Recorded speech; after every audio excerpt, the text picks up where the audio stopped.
Duty جج ثاقب جواد کی عدالت میں ان کو پیش کیا گیا جسمانی ریمانڈ کے لیے کہ انہوں نے دفعہ 144 کی خلاف ورزی کی ہے، تو ان تمام کارکنان کو، خواتین کو بھی اور مردوں کو بھی عدالت نے جسمانی ریمانڈ کے بجائے ڈسچارج کر دیا، مقدمے سے بری کر دیا ہے اور عدالت نے ان کو فوری طور پر رہا کرنے کا حکم دیا ہے۔ اسی طرح سے جو لاہور میں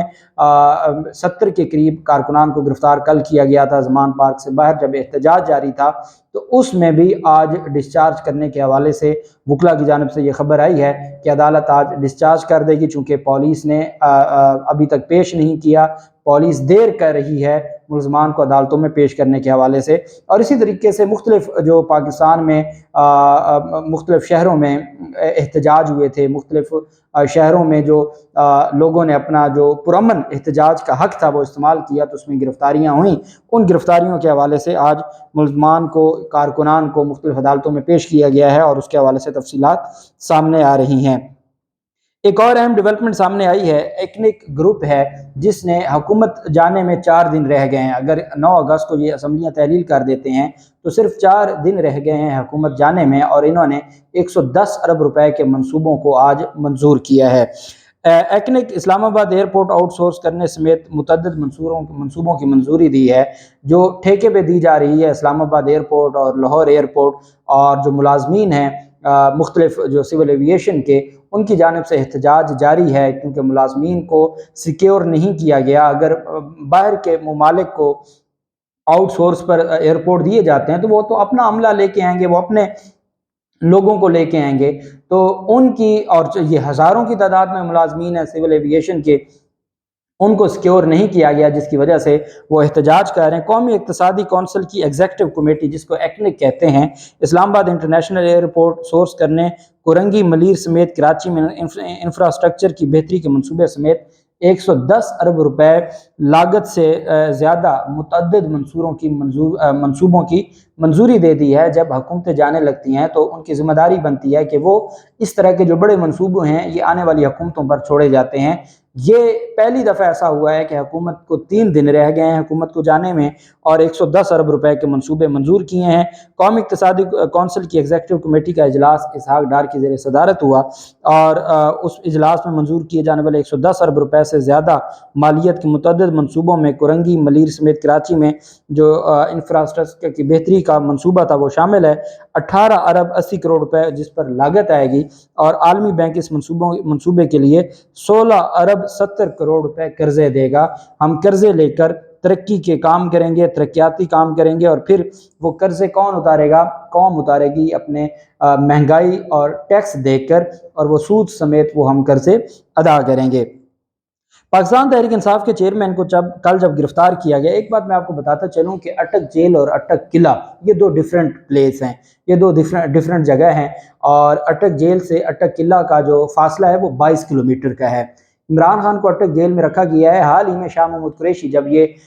جیل بھرو تحریک شروع کی گئی تھی تو شاہ محمود قریشی کو بھی اٹک جیل میں رکھا گیا تھا، اور اس سے پہلے جب 1999 میں طیارہ ہائی جیک کیس تھا تو اس وقت نواز شریف کو اٹک قلعہ میں رکھا گیا تھا۔ شہباز شریف بھی کچھ عرصہ اٹک جیل میں گزار رہے تھے۔ یہ مشرف دور کی بات ہے، کیونکہ عمران خان کے دور میں یا یہ کوٹ لکھپت جیل میں رہے، وہاں B کلاس میں رہے، اور جو اڈیالہ جیل ہے وہاں یہ A کلاس میں رہے، نواز شریف بھی اور ان کی جو باقی فیملی ممبران تھے یہ بھی۔ بہرحال اب ہوا یہ کہ جج ہمایوں دلاور صاحب نے جب فیصلہ دیا تو ہمایوں دلاور صاحب کی جانب سے 2 فیصلے دیے گئے۔ ایک تو انہوں نے سزا سنائی کہ 3 سال قید ہے، اس کے علاوہ 1 لاکھ روپے جرمانہ ہے، اور ساتھ ان کی جانب سے کہا گیا کہ اگر 1 لاکھ روپے جرمانہ ادا نہیں کریں گے تو مزید 6 ماہ کی سزا ہوگی۔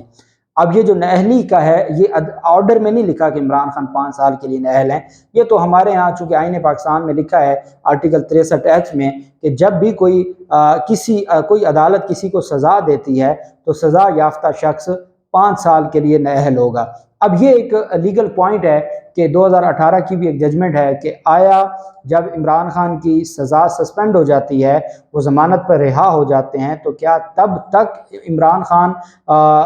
نااہلی بھی ختم ہو جائے گی یا نااہلی برقرار رہے گی؟ چونکہ قانوناً تو جب کوئی فیصلہ سسپینڈ ہو جاتا ہے تو اس فیصلے سے متعلق جتنی چیزیں جڑی ہوتی ہیں وہ ساری معطل ہو جاتی ہیں، لیکن اس کے اوپر اب چونکہ سپریم کورٹ آف پاکستان کے مختلف ویوز ہیں اور اب مجھے لگتا ہے کہ عمران خان کا کیس جانا ہی سپریم کورٹ تک ہے، تو سپریم کورٹ آف پاکستان اس کو نئے سرے سے کیسے دیکھتی ہے عمران خان کی نااہلی کو۔ لیکن اگر میکسیمم چیف جسٹس عامر فاروق صاحب نے اس معاملے کو لٹکایا بھی تو یہ چھٹیوں کے جو دن ہیں، اگست کی چھٹیوں میں اپیلیں نہیں لگائیں گے اور اگست کی چھٹیوں کے بعد سپٹمبر میں اپیلوں کو فکس کریں گے۔ اب معاملہ سپریم کورٹ آف پاکستان میں جو اپیلیں ہیں عمران خان کی جو کیس کے قابل سماعت ہونے کے حوالے سے، وہ بھی بہت اہم ہے۔ آیا عدالت سپریم کورٹ آف پاکستان ان کو غیر مؤثر قرار دے کے واپس کر دیتی ہے؟ آیا سپریم کورٹ آف پاکستان ان کو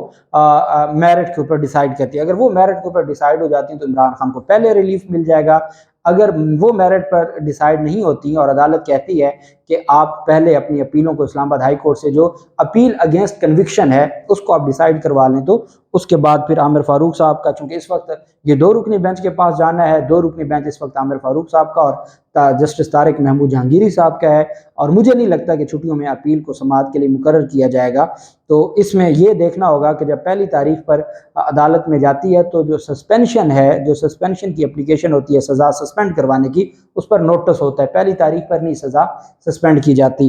تو اب دیکھتے ہیں کہ جو چیف جسٹس عامر فاروق صاحب ہیں وہ اس معاملے پر اس کو کیسے آگے لے کے چلتے ہیں۔ اچھا، اب 2 فیصلے تھے جج ہمایوں دلاور صاحب کے۔ ایک فیصلہ آئی جی ڈائریکشن تھی آئی جی اسلام آباد کو کہ آپ عمران خان کو فوری طور پر گرفتار کریں۔ جب ڈائریکشن آئی جی اسلام آباد کو تھی تو آئی جی پنجاب نے یا سی سی پی او لاہور نے یا ڈی آئی جی آپریشن نے کس قانون کے تحت ان کو گرفتار کیا؟ بغیر وارنٹ کے اور بغیر جو تحریری فیصلہ ہے، حکم نامہ ہے، اس کے بغیر۔ ایک تو یہ سوال ہے، اس کے اوپر پاکستان تحریک انصاف نے اپلیکیشن فائل کر دی ہے۔ دوسرا جو